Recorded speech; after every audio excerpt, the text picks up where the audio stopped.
এক quintal 10 kilo এরকম দুধ লাগে। যেদিন আসি সেদিন এখানেই চা খাই। চাটা অনেক বেশি ভালো। তো এরকম জনপ্রিয় চা বা এত সুন্দর চা এর আগে কোথাও খাইনি।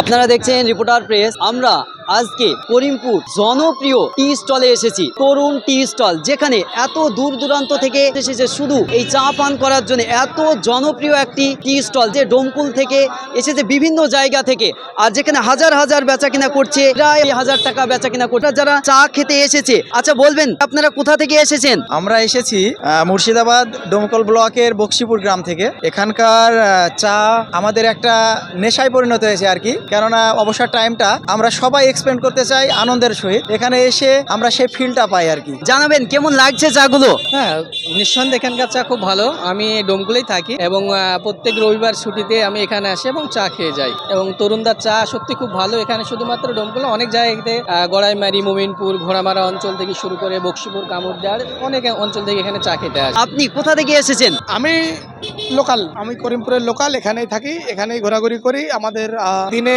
4-5 কাপ এখানকার চা আমাদের 4-5 কাপ। কেন দিনে সারা দিনে আমরা লোকাল, আমরা এখানে থাকি, আমরা ঘোরাঘুরি করি। এখানে চাটা অনেক বেশি ভালো। হ্যাঁ, সমস্ত রকম বন্ধু আসে। যেমন এই বন্ধুটা আমার এসেছে ডোমকুল থেকে, এটা তো আমার বন্ধু। যেমন এখানে দাঁড়িয়ে দুটো কথা বলছি, আলোচনা করছি, তার মাঝে একটু চা হয়ে গেল। এবার তার মাঝে ভালো জিনিস, ভালো জিনিসটাই তো সবাই চাইবে না? তাহলে বন্ধুরা এসেছে শুধু চায়ের জন্যই? হ্যাঁ, চায়ের জন্য এসছে, প্লাস আমাদের জন্য এসছে, গল্পের জন্য এসছে। তোমাদের করিমপুরের চাটা নাকি খুব সুন্দর। এখানটায় মেন হচ্ছে আমরা এখানে প্রায় 6 বছর 7 বছর ধরে জায়গাটা যাওয়া আসা করি। এখানে আসি দোগাছি থেকে। তো এখানটা চাটা অনেক বেশ ভালো হয়। দূর দূরান্ত থেকে লোকজন আসে এখানে চাটা খেতে আসে। তো চা মানে চাটার অনেক স্বাদ, বা আমরা বিভিন্ন জায়গায় চা খেয়েছি, কিন্তু এরকম জনপ্রিয় চা বা এত সুন্দর চা এর আগে কোথাও খাইনি। আমরা সেই মালিককে পেয়েছি টি স্টলের।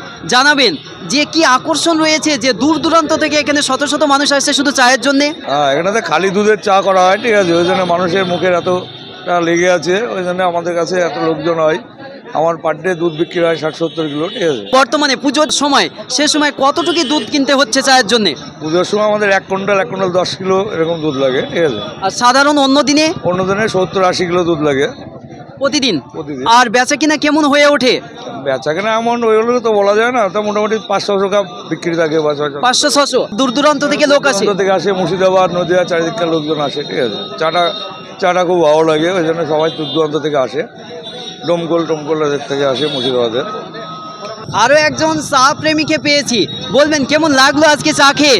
খুব ভালো লাগলো। আমি গাড়ি চালাই, যে গাড়িতে যে লোক আসে সবাইকে এখানেই ঢুকাই, খুব ভালো হয় বলে আমি যেদিন আসি সেদিন এখানেই চা খাই। আমরা জানলাম যে এতটা ভালো লেগে যায় যে প্রতিটা লোককে এই জায়গায় নিয়ে আসে। তারা এই টি স্টল করিমপুরে এখনো পর্যন্ত চা খেতে আসেননি, তাদের কাছে আমরা অনুরোধ জানাবো যে একদিন আসুন, প্রতিদিন আসতে হবে। এত জনপ্রিয় চা রয়েছে, যেখানে দূর দূরান্ত থেকে এসেছে, ডোমকুল থেকে এসেছে, মুর্শিদাবাদের বিভিন্ন জায়গা থেকে। আর আপনি করিমপুর এলাকার মানুষ, আপনাকে অবশ্যই সেই টি স্টলে আসতে হবে। এত জনপ্রিয়তা। ধন্যবাদ।